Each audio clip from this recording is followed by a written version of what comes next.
homemade beef jerky maker slash food dehydrator slash smoker out of an old dresser and a box fan.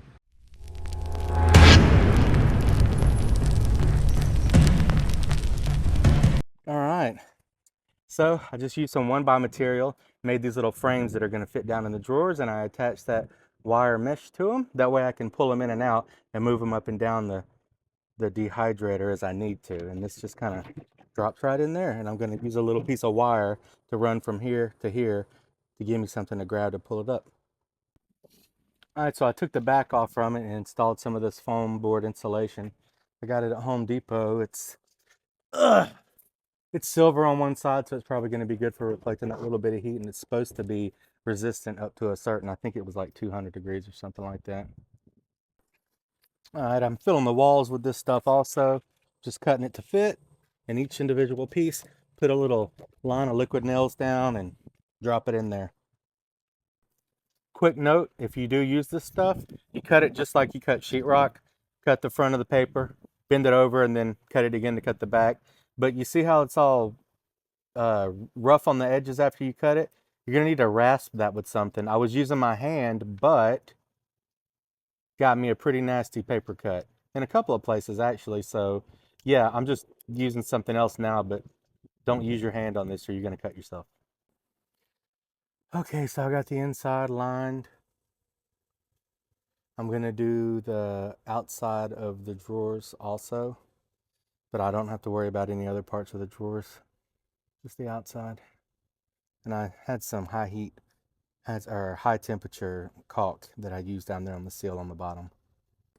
So I have a bunch of these Jiffy Foil grill sheets. They're thicker than aluminum, but they're not as thick as a regular pan. And I'm going to line the inside with this to help hold that shiny coating that's on that insulation on, but also reflect heat a little bit better. I'm not putting them on there because they have the holes in them. This is just what I have.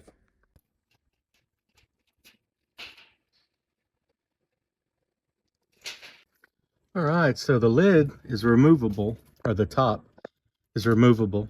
I can put it back on for when I want to turn this into just a smoker. I went ahead and added this stuff up there as well, but I also added a flat piece of metal to reflect heat back down. And then on the bottom, I put the little burner inside of a metal pan, and I can slide this bottom drawer out that's not going to be used for putting any meat in, and I can adjust the temperature right there, and I just ran the cord out the back. So all the drawers are lined with that metal stuff and the insulation, and all the racks are completely removable. I'm going to just make a couple of little wire things to grab them out of some clothes hangers. And yeah. All right, so I got this felt weather seal at Home Depot. It was like $3 for 17 feet. I got 2 of them, and I'm going to put this along the seams on the outside to keep the heat in where the drawers are. Like this. So you can open it. When you close it, just going to close it just a little bit too much to help create that seal right there. And it's going to, oh, there we go. Just kind of seal all the way around and keep that heat in. All right, so I wanted to make a way that I could grab these to get them in and out of the shelves if I need to move them up or down or whatever. So I just took some metal clothes hanger and I pushed it around from the front through the back, bent it, put a staple there, put that on both sides. And then when I want to pick these up, I can just open the drawer and take this little piece of clothes hanger and reach in there like this and grab it and pick it up like so. Put it back down. I mean, I don't think you're going to be able to put a Boston butt on this and carry it around like this, but for the purposes of making jerky and stuff, this should work out just fine. All right, so I made 2 different types here. This is London broil, and this is Eye of Round.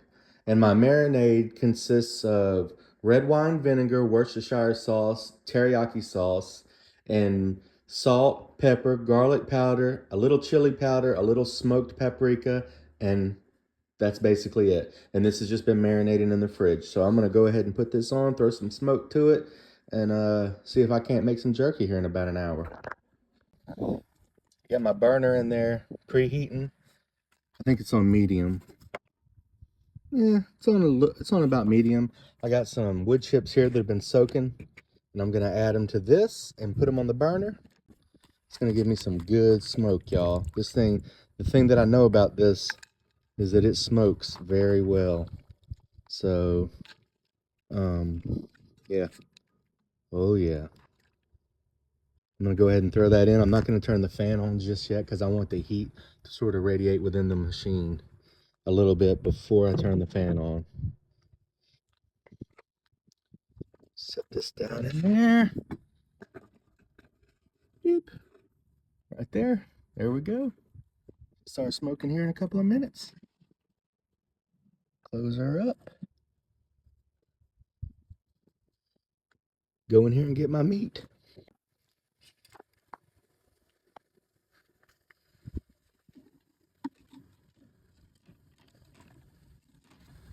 Perfect.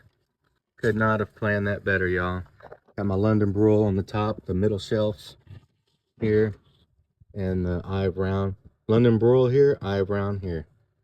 Starting to come up to temp. It's already at 100 degrees. Once that smoke starts rolling in there, I'll turn the fan on, and hopefully we'll have some jerky. Check that out. You can see that smoke in there rolling around. I've got the fan turned on low, and the fan is just pulling that heated smoke up through that meat. Check my time and see how long it's going to take me to do this.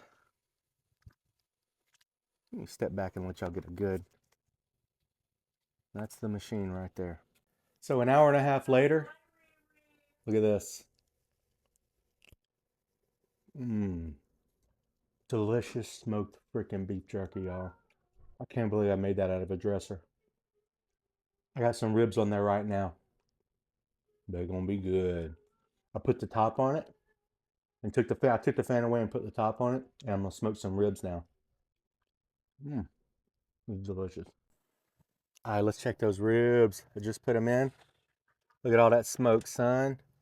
Man, forget about it. This is gonna be delicious. So up here, right now, it hasn't fully heated up yet. It's still only a little over 100 degrees, but I tested it yesterday, so I know it gets around 200 up here. And the lower you put the meat down, the hotter it gets. So this is where I'm gonna keep them for a couple of hours just to get smoke on them, and then I'm gonna move them down here and cook them. Sweet. So that's what it's at right now. Like all the way up here, that far from the burner, it's over 2 feet from the burner. It's right now, it's at 100 and I don't know, maybe 110, something like that. But the amount of smoke is just crazy. Like this is awesome. All right, I moved my ribs down to a lower rack. I wanted to get some extra heat on them. They're still cooking away.